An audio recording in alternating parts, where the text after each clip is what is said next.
Buenos días, buenas tardes y buenas noches o buenas noches, como ustedes prefieran.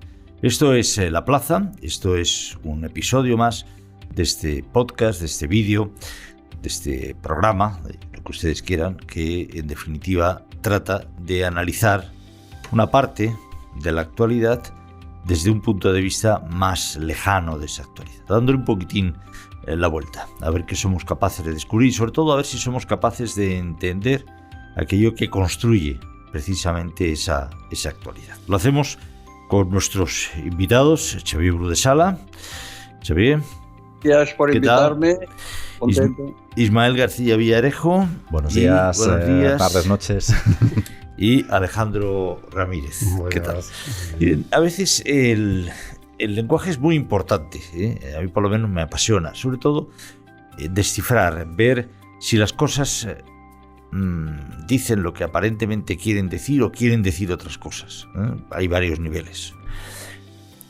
Esta semana me he fijado, le he dado vueltas a una frase del presidente Pedro Sánchez, el presidente del gobierno de España, que para mí desvela bastante lo que puede estar pasando por la cabeza de este hombre y sobre todo lo que puede significar su gobierno en la parte de la historia de España que le ha correspondido protagonizar. La frase en concreto dice, forma parte de uno de sus discursos, lo recuerdo ahora, y de sus entrevistas en televisión, y la frase dice: el dinero tiene mucho poder, pero más lo tiene la mayoría social.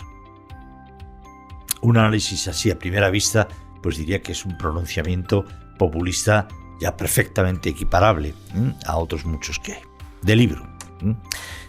Y entonces empieza uno a darle vueltas. El dinero, ¿a quién se refiere con el dinero? ¿Quién es el dinero? ¿Y de cuánto dinero? O sea, el dinero en sí, sin más, el dinero no es más que un vehículo de transmisión, de intercambio. ¿A qué se refiere con el dinero? ¿Se refiere a los que tienen mucho dinero, a los que tienen poco? ¿Y cuánto dinero? Se refiere también a sus compañeros socialistas que él coloca en consejos de administración de empresas del IBEX con honorarios anuales que pueden rondar los 200.000 euros. ¿Eso también forma parte? ¿Y que toman decisiones en empresas importantes y estratégicas del país? ¿Eso también está echándole en cara o está echándole un cierto reproche a compañeros suyos que él ha colocado en empresas? ¿A quién se refiere? ¿Se refiere a los bancos? ¿A todos los bancos? Se refiere al gobierno tal vez cuando habla del dinero, porque es que el gobierno maneja de entrada un presupuesto de cerca de 500.000 millones de euros. El gobierno.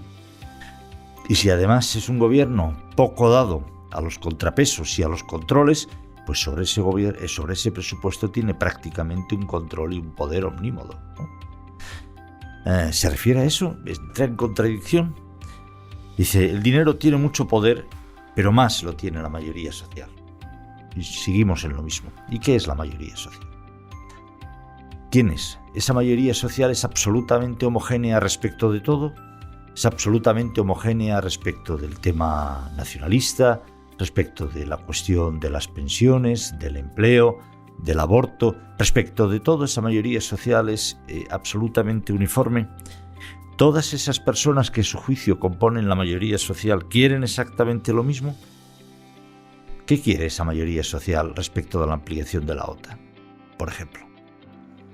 No me hace falta ir a ninguna mayoría. En el gobierno de España hay claramente una división, una triple división sobre la ampliación de la OTAN. Entonces, ¿quién es esa mayoría social?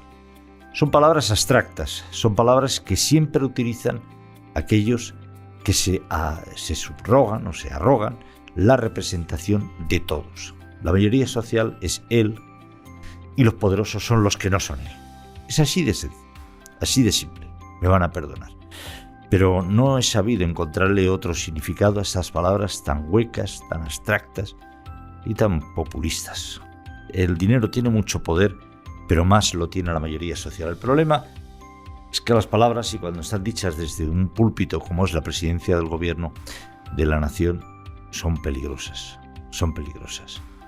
Porque no es solo porque polarizan, sino porque estamos ante un presidente que no se cree simplemente una persona, un líder de un ejecutivo salido de una mayoría no tanto social sino parlamentaria.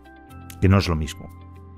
Y los que hemos vivido y estado mucho tiempo en Cataluña o vivimos, aún sabemos muy bien las diferencias entre una supuesta hipotética mayoría social, una mayoría parlamentaria o una mayoría de votantes. No tienen nada que ver las cosas. Por eso, ¿a qué se refiere el presidente? ¿Qué pretende hacer con eso? Bueno, el tiempo nos lo dirá.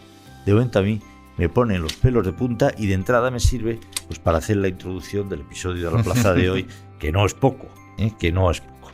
Vamos a empezar, si os parece. ¿Empezamos? Pues venga, vamos a empezar. Vamos a empezar hablando de ese lenguaje, que es el lenguaje que viene a ser una continuidad de esa nueva faceta, disfraz del presidente del gobierno, Pedro Sánchez, empeñado una vez más en que todos sus discursos sitúen claramente los que están con él y con su gobierno y los que están contra él o no, y los que no le muestran esa admiración. Y esa barrera, esa separación, esa polarización que él se encarga de practicar, de ejercer, de promover, pues ¿qué queréis que os diga? Vamos, a mí, por lo menos, me suena a populismo rancio, que no hubiera pensado nunca que podría haber en España. Pero eso es lo que yo creo. Lo que cree Xavier Bru de Sala, pues lo dirá Xavier Bru de Sala, que para eso está con nosotros. Bueno, no es muy distinto. Yo lo que veo es que a mí me gustaría que Pedro Sánchez fuera más coherente y estuviera, pues desde el principio de su primer mandato, pues hablando de la mayoría social, ¿no? Ahora resulta que la mayoría social es un conejo que se saca de la chistera, que antes no existía, porque tienen una discrepancia sobre el tema de los impuestos extraordinarios, que además es un tema europeo, es un tema que no es suyo, que no es exclusivo, y que el PP se vería obligado también, siguiendo la onda o las instrucciones de Bruselas, de poner impuestos especiales a la banca, a las grandes empresas eléctricas, etcétera, etcétera, porque de alguna parte tiene que salir el dinero en esta situación tan difícil, ¿no? Bueno, y en vez de hablar de lo que hay, de la obligación, después están los matices, si se puede hacer mejor o peor, si se puede, pero que eso está en toda Europa, es imprescindible poner unos impuestos. Pues bueno, pues que diga que lo que hay, que es imprescindible, no que es la mayoría social, porque además los líderes socialdemócratas, desde que existe la socialdemocracia, están al servicio de las grandes empresas de sus países, que es lo que les diferenciaba ya de origen con los comunistas, que creían que los empresarios eran explotadores, había que quitar las empresas y gestionarlas desde el proletariado, ¿no? Bueno, pues los socialistas nunca han creído en esto, han creído en que las empresas tienen que funcionar muy bien y así poder, pues, equilibrar un poco la sociedad, etcétera. Bueno, esto es el ABC socialista, pero aquí se ha pasado 3 pueblos o 4 o 20 diciendo que él representa a la mayoría social contra las empresas, porque el mensaje es contra las empresas. No es verdad, es mentira y además él lo sabe perfectamente. Israel. Bueno, creo que en el manual del buen peronista, en el punto 1, dice que el poder se disfrace de pueblo. Y él, que es poder, se está disfrazando de pueblo porque además, como decimos en Cataluña, ya se le ve el yautó. Fijaos, en Sevilla, luego en la entrevista de Radio Televisión Española, que quedó bien, el acto ayer de Toledo, de este jueves, para quienes no nos escuchen el viernes. Bien, Juan ha optado por esa estrategia. Se le ve claramente el gobierno de la gente. Segunda línea, creo, del manual del buen... Fíjate, perdona, sí. Estuve a añadir un dato que lo acabo de sacar, ahora no me había detenido a contarlo. Sin contar el PNV, de quien yo creo que debemos de tener serias dudas sobre a qué mayoría social pertenece, a la que más le beneficie en este momento. Exacto, sin contar el PNV, sin contar Junts per Catalunya, lo mismo, 3/4 de lo mismo, sí. Sumando a Esquerra Republicana en el bloque de la mayoría social de que habla el presidente, la mayoría social que apoya al gobierno, PSOE, Unidas Podemos, Esquerra Republicana, sacó en la mayoría social Perdón, la mayoría social. En las elecciones de 2019, 10.787.000 votos. 10.787.000 votos. Los otros, la minoría social, sumando ahí solo, ya digo, Partido Popular, Vox, Ciudadanos. Yo no me gustan estas etiquetas, pero no la he puesto yo. Sacaron, sin más, sacaron 10.334.000 votos. Pero, sobre 21 millones de votantes, la diferencia entre la mayoría social que, según Pedro Sánchez, le justifica todo y los otros es de escasamente 400.000 votos. Pero es un poquitín, yo creo que como va ahí, poco tramposo, hablar de la mayoría social, como poco. Termino el argumento. Segundo manual. No, pues oiga, cuando usted se disfraza de... Usted, poder, se disfraza de pueblo, asegúrese que el pueblo pues es de los suyos, ¿no? Que es lo que ha hecho esta semana. Porque los actos, dejando al margen la entrevista de Televisión Española, que por ser periodista no me quiero meter demasiado, pero tanto Sevilla como Toledo han sido militantes suyos o simpatizantes, lo mismo que sucedió con la famosa niña de Pedro Sánchez, que la semana anterior eran también, pues había una teniente de alcalde hasta de mi pueblo, de Rubí, es decir, que su jefe de gabinete. Su jefe de gabinete. O sea, Rubí estuvo muy bien representada en la Moncloa. Nunca jamás Rubí había tenido tanto poder. Porque al final lo que quiere trasladar es esa imagen de que es un líder rodeado, preocupado o disfrazado de pueblo, y él separarse de lo que se entiende comúnmente como poder. Esto al final, pues para mí que es algo, un esquema, una manera de pensar muy decimonónica, pero todavía cala y ahí va. Ellos habrán hecho cuentas, 10 millones y 10 millones, y lo que entiendo es que Pedro Sánchez quiere movilizar a esos 10 millones para de alguna manera vayan a parar a su próximo gobierno. Que le llamen los suyos, pero claro, no la mayoría social. Es que es mentira.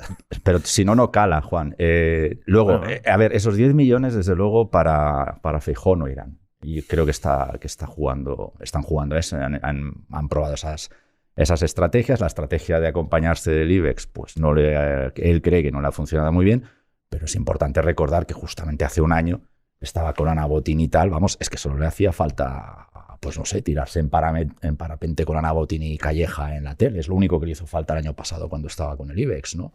Venga, Alejandro. Sí, para Sánchez parece que la mayoría social es todo lo que no es la derecha política, económica y las terminales mediáticas a las que se refiere en estos momentos, ¿no? Él ahí hace esa distinción y bueno, tampoco parece que esté gobernando para esa mayoría que él dice, para las clases medias bajas, para los más necesitados, porque las medidas adoptadas hasta ahora pues favorecen a todo el mundo.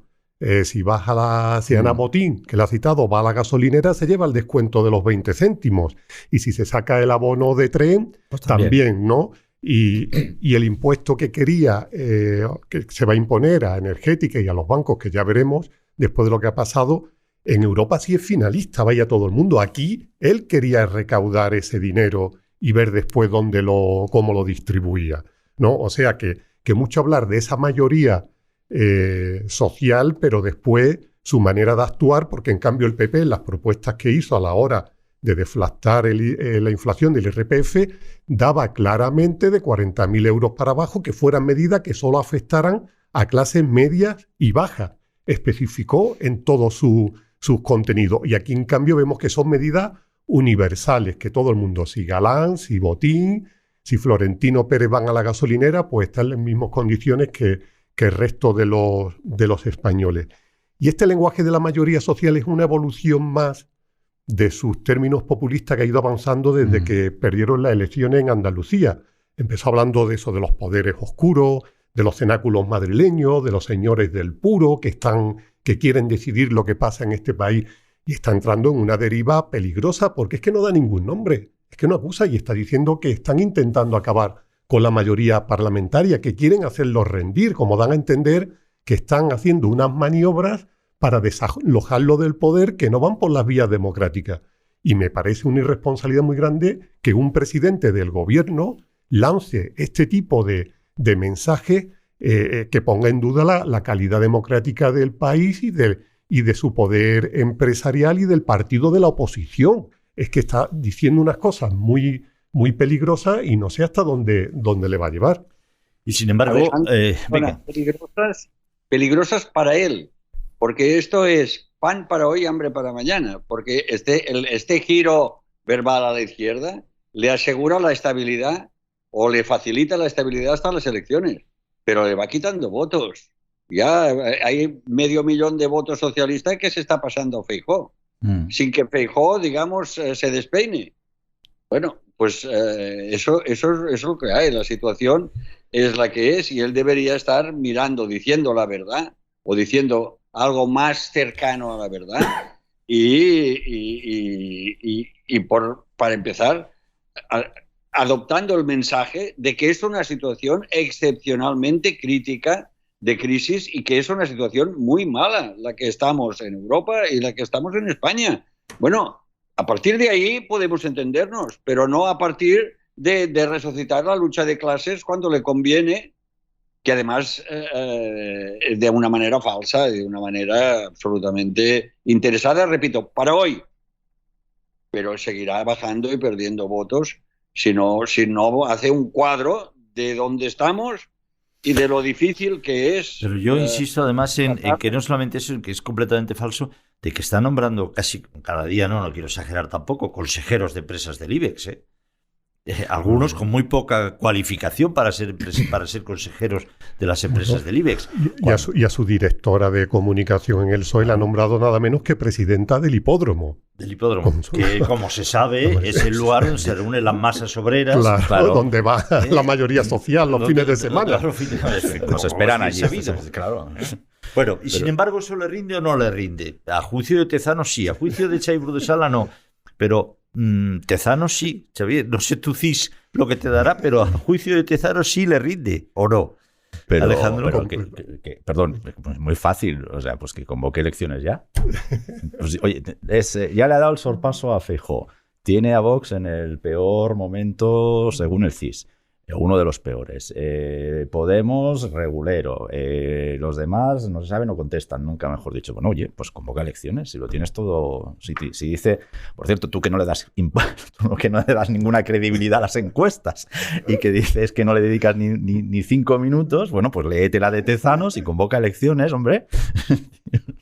Alejandro. Si él tiene una obsesión son las encuestas, está completamente obsesionado por ellas. Y es curioso que en esa famosa entrevista televisiva reconocía lo mal que iban las encuestas y que su misión era darle la vuelta, y a las 48 horas pues el señor Tezano ahí le ofrecía en bandeja unos resultados que nada tienen que ver con el resto de las encuestas que se han publicado hasta ahora, todas recientemente, y en todo el arco ideológico de los medios de comunicación españoles, porque creo recordar que hasta El País daba triunfador a Feijóo si se celebraban estas elecciones. Yo creo que esto forma parte del plan de Sánchez de querer recuperar el terreno perdido a partir de las elecciones andaluzas y lo ha hecho con una estrategia muy simple. Primero, preparar el terreno con que el CIS le diera ganador del debate que tuvo en el Senado con Feijóo. Bueno, un debate que nadie vio, porque el 80% de los encuestados reconocen que no han visto el debate. Entonces, primero ese paso ganador, y ahora que le ha dado la vuelta... Hay un dato más terrorífico, Alejandro, perdón, antes de continuar. Es que solo el 1,2% de los encuestados vio las 2 horas con las que nos atizó el presidente del gobierno. Ya está. Claro, entonces no veo yo que ese sea un argumento de peso para dar un vuelco a las encuestas. Y la entrevista televisiva...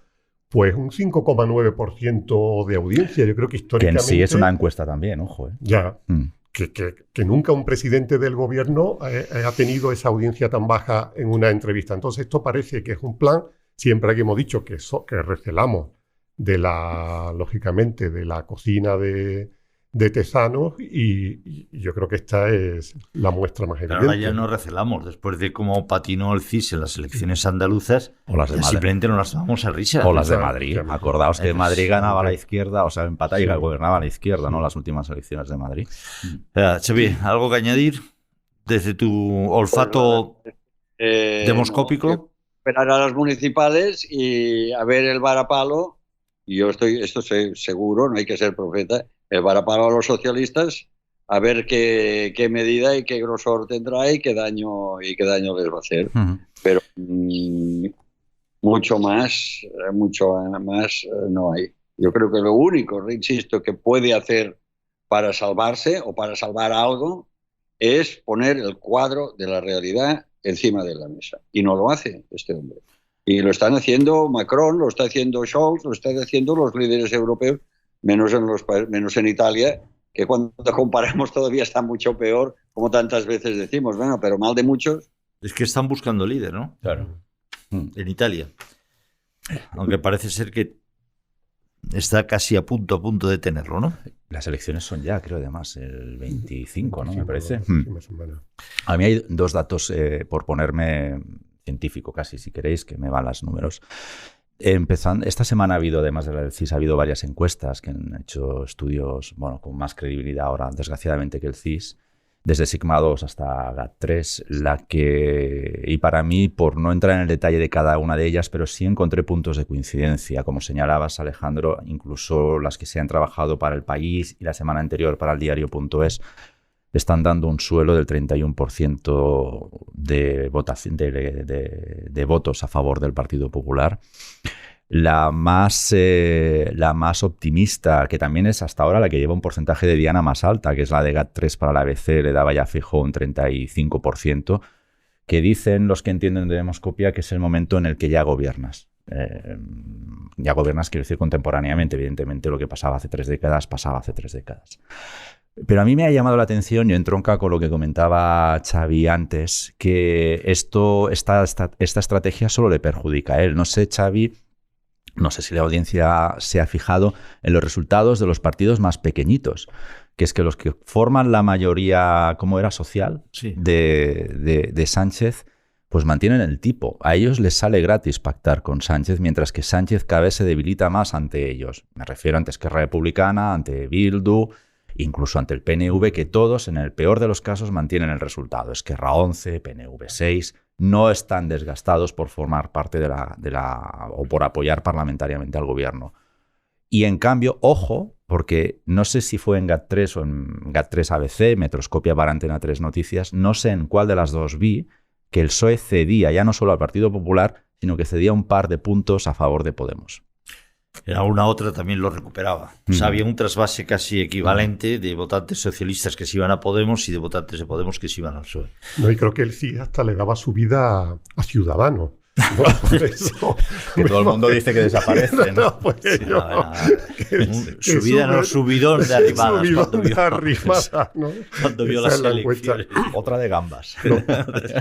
Lo que no están recogiendo, y la de GAT3 sí recogía, es el desgaste de Podemos, que yo creo que se va a notar con fuerza en las próximas elecciones. Y aquí hasta ahora se ha registrado una pequeña... Pero ¿cómo no se va a notar, Alejandro, que tú conoces más aquellas tierras que nosotros? Pero si son 5 en el Parlamento de Andalucía y ya se están peleando entre ellos, y hay 3 grupos enfrentados, peleados, que se boicotean, que se impugnan nombramientos, y son 5, son 5. Y dijeron a los andaluces que era un esfuerzo por la unidad de la izquierda y de las clases populares. Sacaron 5 escaños y ya se están peleando los 5. Sí. Pero ¿cómo vas a ir a la unidad si es que pasa igual que en Cataluña? Pero ¿cómo te vas a creer que son capaces de conducir hacia la independencia 2 formaciones que el día siguiente que la consigan empezarán a matarse el uno al otro? Porque es que van en el ADN, es que son el escorpión y la rana, ¿no? Sí. Pues... ¿Cómo va a subir esa formación? Subieron o viven de evidentemente, un movimiento como el 15M, que respondía a unas causas sociales profundas que ya las encuestas, cuando el CIS era el CIS, había venido advirtiendo un deterioro de la confianza política, y surge una propuesta que parece nueva, bien intencionada. Cuando todo eso, a los 5 minutos, acaba haciendo aquello que criticaba, solo que peor, solo que bastante peor, empieza el goteo hacia abajo.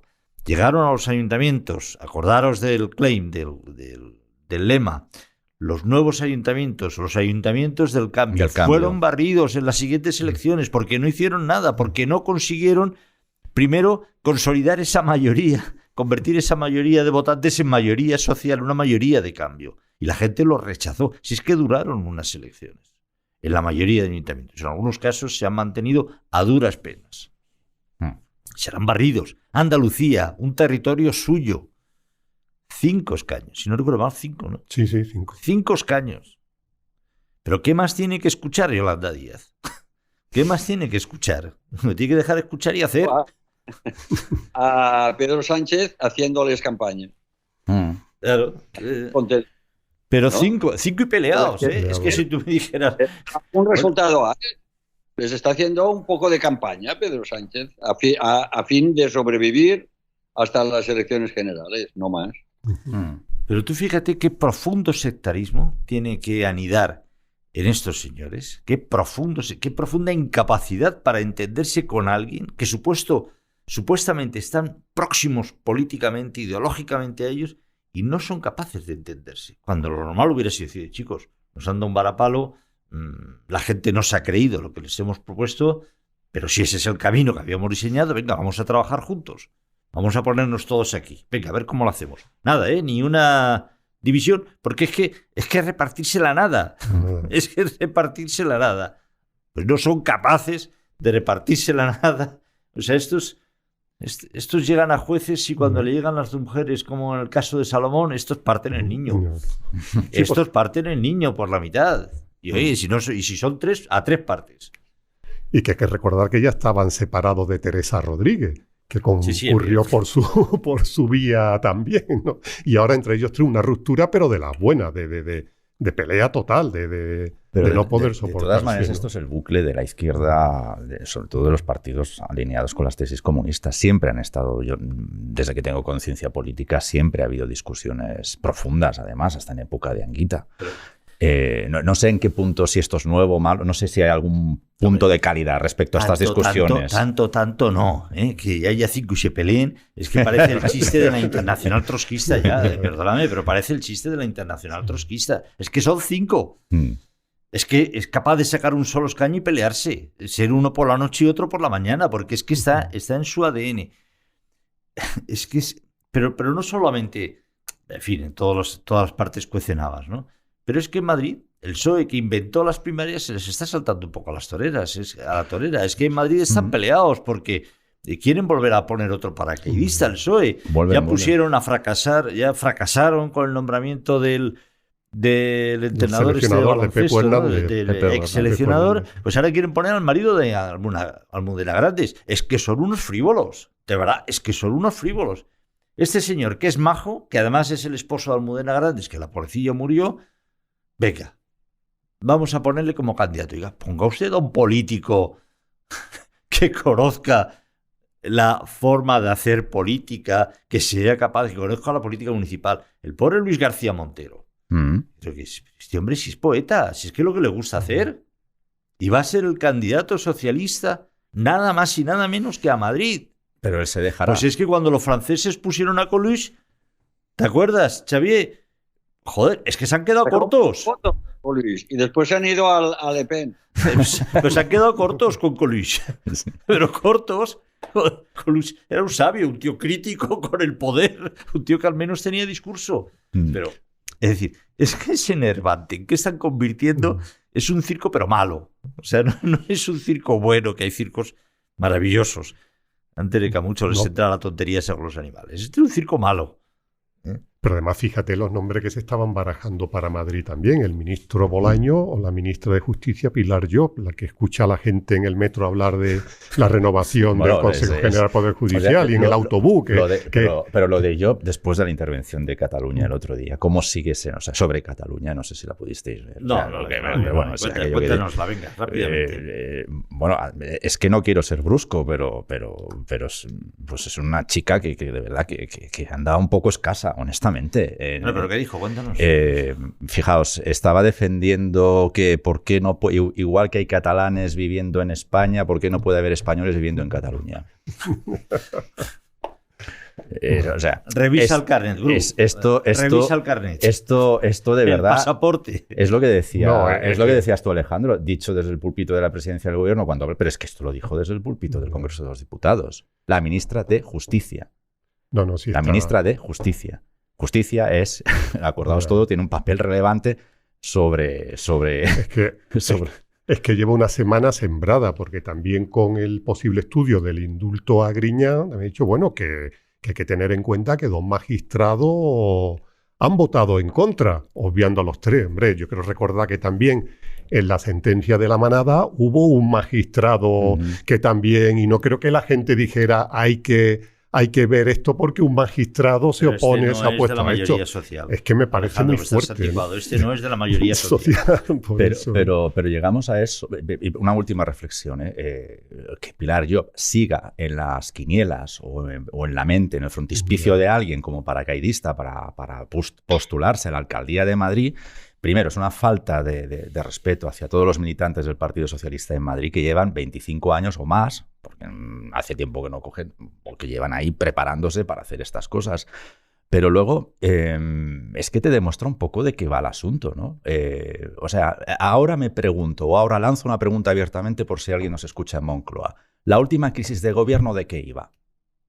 De buscar a unos buenos, la del último año, de buscar a unos buenos ministros, presuntamente para gestionar bien la que se nos venía, que hace un año, la última crisis de gobierno, salíamos de la pandemia y teníamos ya la crisis de inflación sobre la mesa, se ponga el gobierno como se ponga, porque hace un año estábamos ya en 7%, justo en septiembre del año pasado.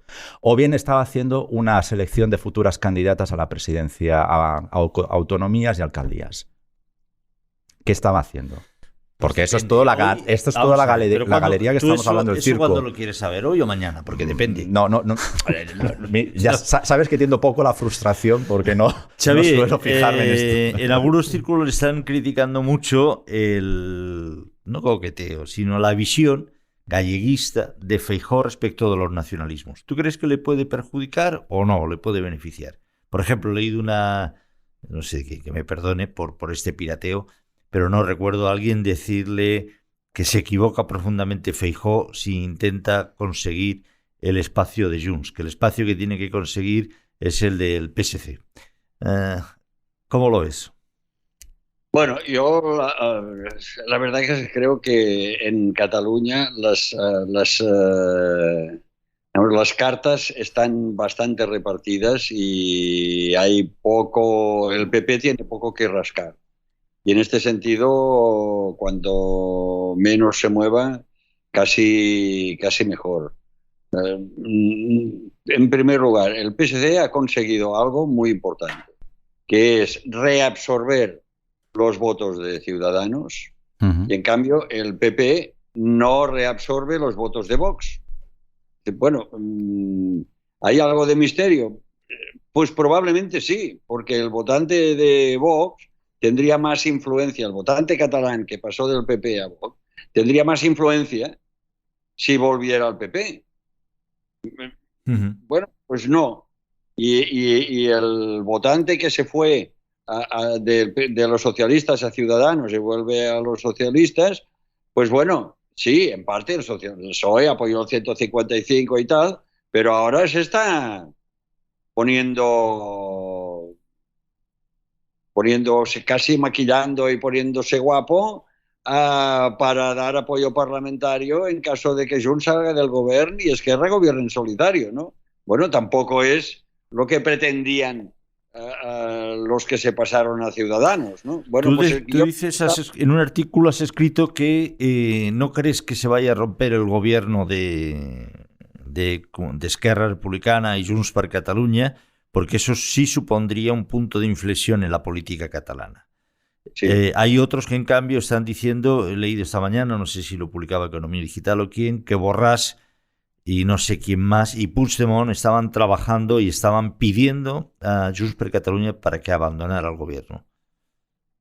¿Te ratificas? Pues, bueno, esto ya, digamos, la realidad o mi visión de la realidad también va evolucionando y va cambiando y mejor se aplica un poco. ¿Por qué? Porque quien tiene problema es Junts. Porque tiene dos tendencias irreconciliables.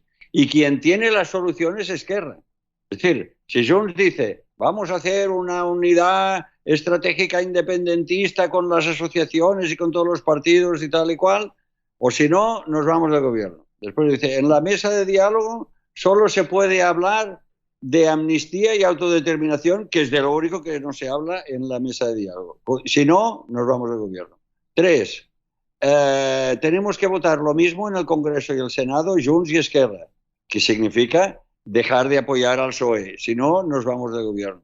Bueno, pero, oiga, ustedes saben que nadie en Junts que tenga un cargo público quiere dejar el cargo público, ni en la Diputación de Barcelona, ni en los... Nadie quiere dejar el cargo público, lo saben ustedes. Y entonces tienen un problema, porque si dicen, bueno, nos vamos del gobierno y se quedan, ¿qué ocurre? Claro, se divide el grupo parlamentario. Bueno, esto es un lío, el partido, y el único que tiene la solución no es Junts, es Esquerra, decir, bueno, vale, pues haremos un poco de caso para seguir igual. Pero le interesa, ahora pienso, ¿le interesa a Esquerra? A Junts claro que le interesa. Si se van del gobierno no volverán más. También lo decía en este artículo, no volverán más. Junts no tiene a nadie más para formar mayoría que no sea Esquerra. Y Esquerra tiene, pues, tiene varias mayorías a su disposición, si no es de Junts. Bueno, si Esquerra tiene las narices hinchadas, al final les invitará a salir. Recordemos que Esquerra podría gobernar con los comunes en Cataluña y la abstención de los socialistas, ¿no? O apoyo a un día de los socialistas y otro día de Junts que se vean obligados a apoyarles para no tener, digamos, insignificancia, para no caer en la insignificancia. Pero yo creo que se están arriesgando mucho para marcar un perfil que no es realista, que no es real y que es un perfil de partido muy minoritario en Cataluña y no de un perfil de la posconvergencia o de la nueva convergencia, que es el único espacio que tienen. Alejandro. Respecto a lo de Feijóo, es verdad que con la situación tan crítica del PP en Cataluña tienen ya que mover ficha, ¿no? Lo que no sabemos es si estos pasos que está dando son los acertados, ¿no? Porque no sé si alguien puede ser del Barcelona y del Real Madrid al mismo tiempo. Y parece que ese es el mensaje que está defendiendo.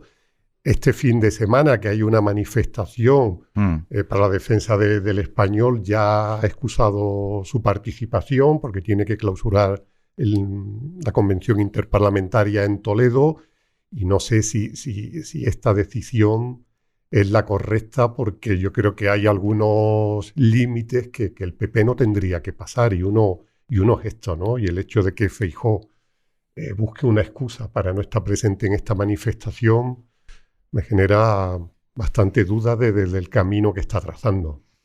Pero es que lo dices, no sé si es posible ser del Barcelona y del Real Madrid a la vez o a ratos, pero justo esta manifestación del domingo lo que dice es que no sabes qué piensa Feijóo por ejemplo, sobre la presencia del castellano en las aulas catalanas, en las aulas de los colegios públicos. Mandar a Cuca Gamarra, bueno, pues parece la solución de pura cortesía, pero no se sabe perfectamente. Ahí dices, bueno, ¿estás a favor? ¿Lo apoyas? ¿No lo apoyas? ¿Qué haces? ¿No? Ya daba síntomas de lo que comentáis, no de una cuestión galleguista, sino yo cambiaría el adjetivo autonomista cuando la crisis del Partido Popular, que prácticamente lo que parecía que iban a construir era un grupo de partidos conservadores federados en una cosa llamada Partido Popular.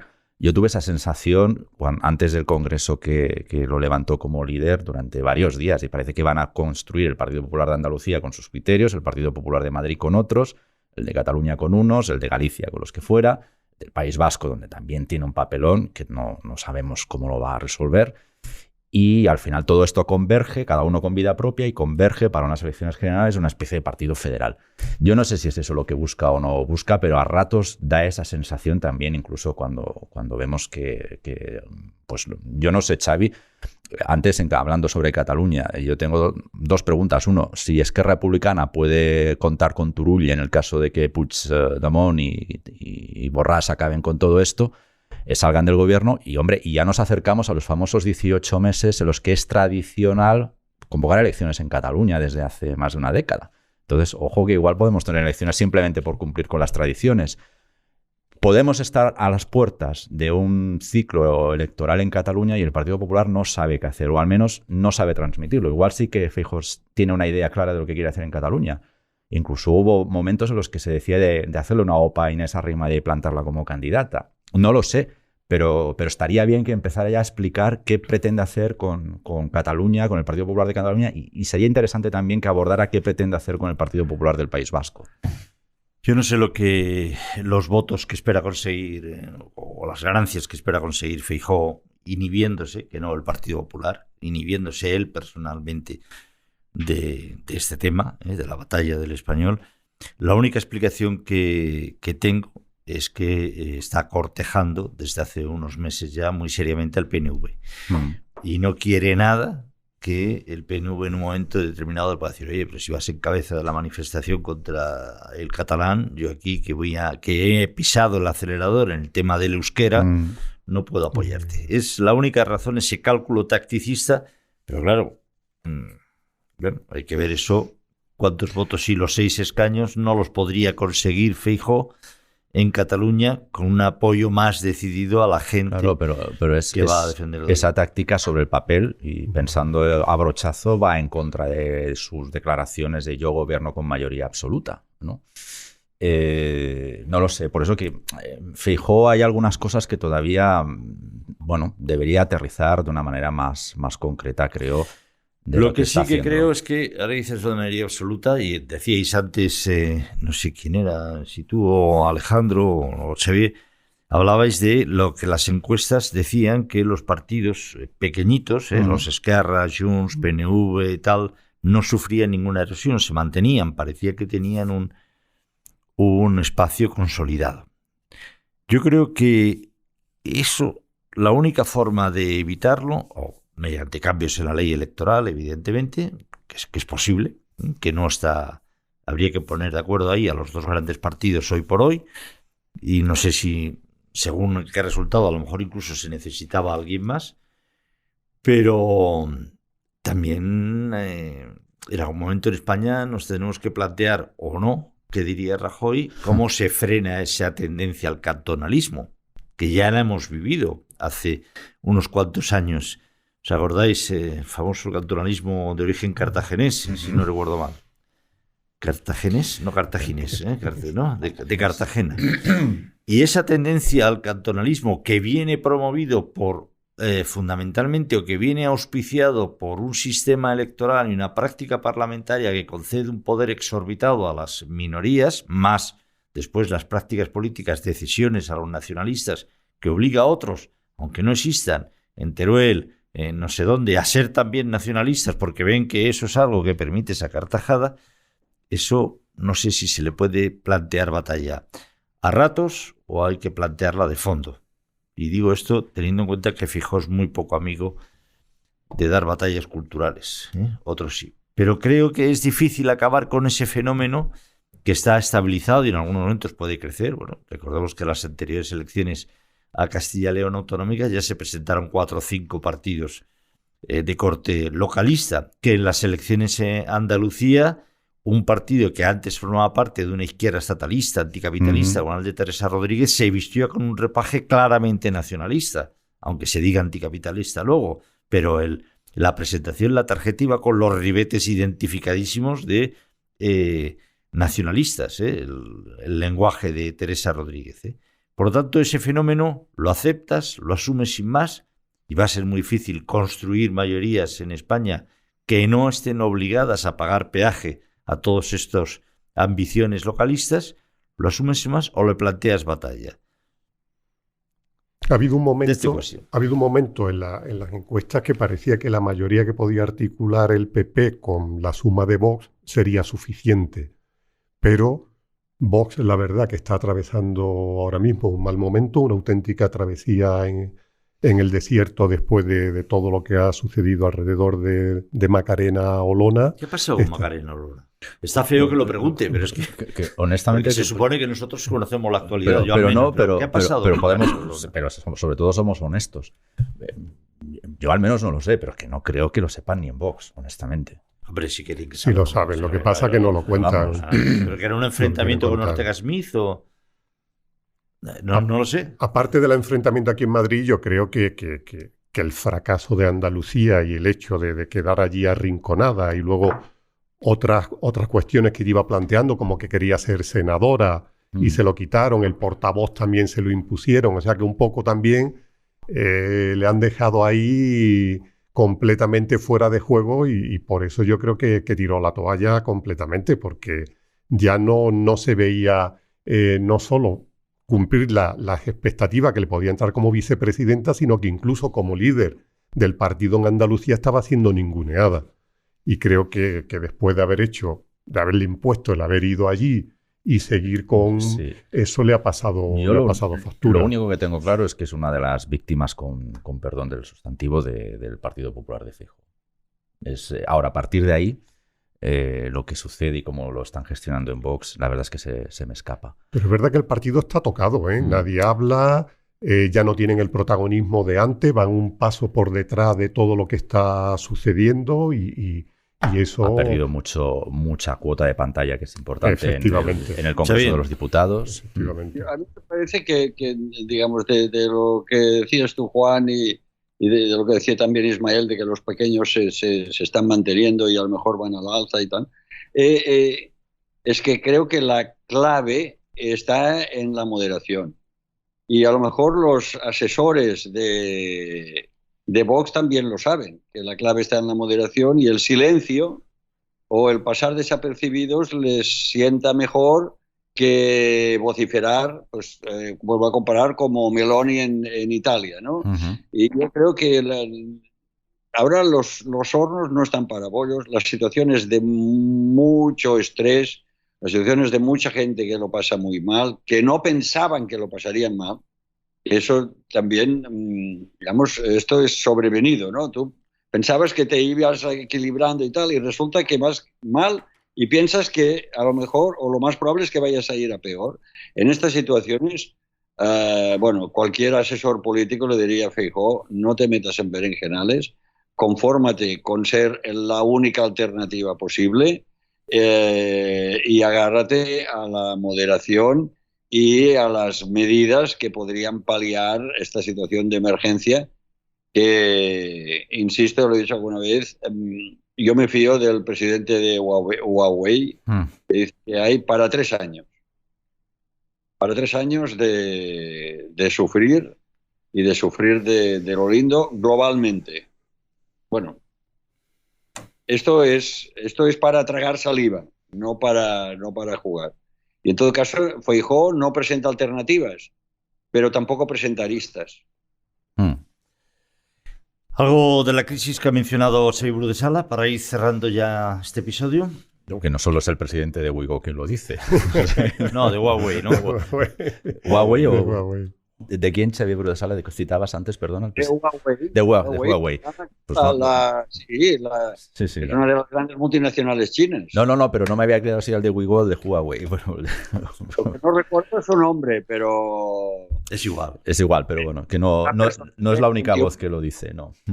Venga. Bueno, sí parecía que no iba a dar un respiro la inflación por la expectativa que había, sobre todo en Estados Unidos, y que se podía trasladar al resto del mundo, pero ha supuesto una profunda decepción, porque se está viendo que doblar la curva de la inflación no va a ser tan fácil como nos habían vendido. Y esta semana hay una nueva reunión del Banco Central estadounidense, volverá a subir los tipos, ya incluso, aunque se descontaba una subida de 75 puntos básicos, ya se apunta que puede ser de 100 puntos básicos, o sea que se ha creado un ambiente muy, muy pesimista y cada vez todas las voces, últimamente creo que ayer el FMI, el Banco Mundial, todo ya hablando de recesión y que esto es imparable.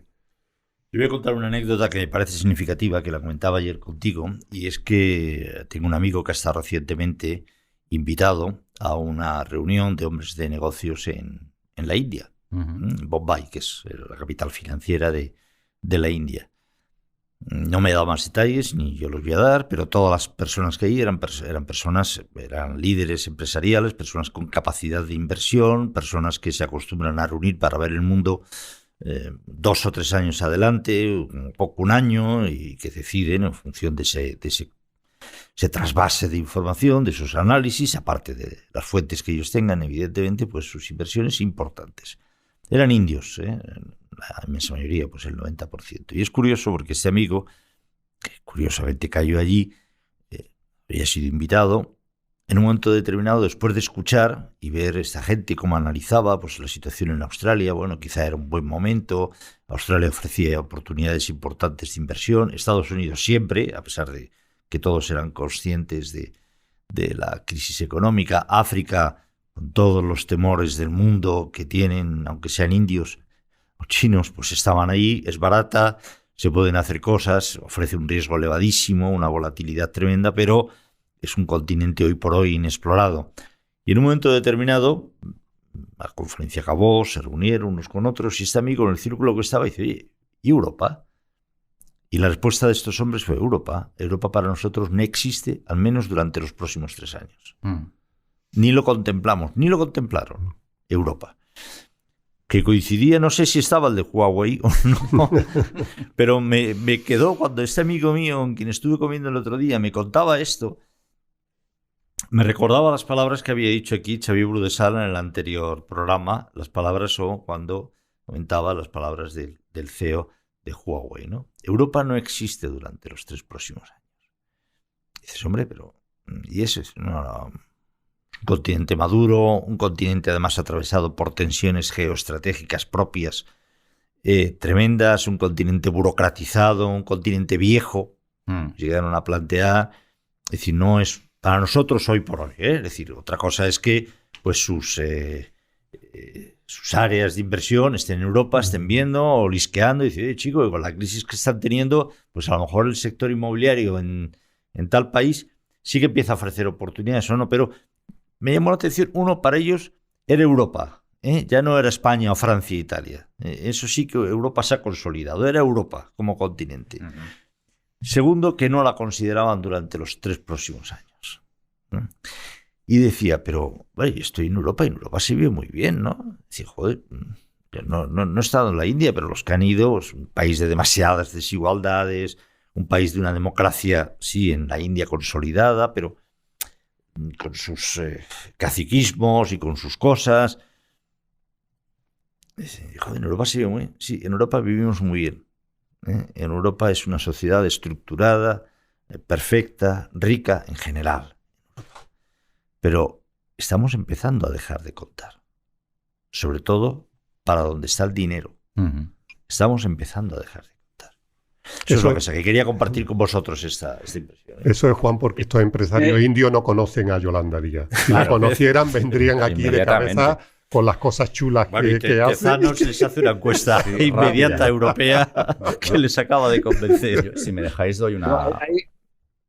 Una cosita, que es que Europa ya lleva mucho tiempo no existiendo para la India, pero existe para la China, existe para el Japón, existimos para muchos. Lo que esto pone en evidencia, lo que dice Juan, es que Europa se debería plantear una relación comercial porque Estados Unidos sí existen para India, son imprescindibles. También, igual que se plantea una estrategia para hacer negocios y comerciar con Latinoamérica, pues con la India también, porque son 1.200 o más de millones de habitantes y es una economía que está de las que tiene mejores perspectivas del mundo, ¿no? Y ni la India se lo ha planteado ni Europa tampoco, pero les convendría a ambos, creo. Solo existe, perdona, en la India, o sea, hablando en términos coloquiales, pues sí, o sea, creo que Indra, por ejemplo, tiene una filial en la India, Iberdrola creo que no, por ejemplo. Sí que está en Australia, donde acaba de hacer una operación importante, pero no está en la India. Existen, y por lo que me contabas, te voy a decir, solo reconocen de Europa, y ya no, el Reino Unido, por razones obvias del pasado colonial, etcétera, etcétera. Lo que señalas, Xavi, es el problema de Europa de siempre, que no solo es en el área económica, es en el área de exteriores y demás. Cuando quieres hablar con Europa, ¿a quién llamas? Pero no os preocupéis, que dentro de 6 meses Pedro Sánchez asume la presidencia rotatoria y eso lo arregla en 6 meses de Falcon. No, quería daros una pincelada geo o global. El problema, yo creo, Alejandro y Juan y Xavi, de lo que comentáis, de que Europa no existe durante los 3 años, y también de las expectativas que hay de inflación, es que Estados Unidos está yendo muy bien.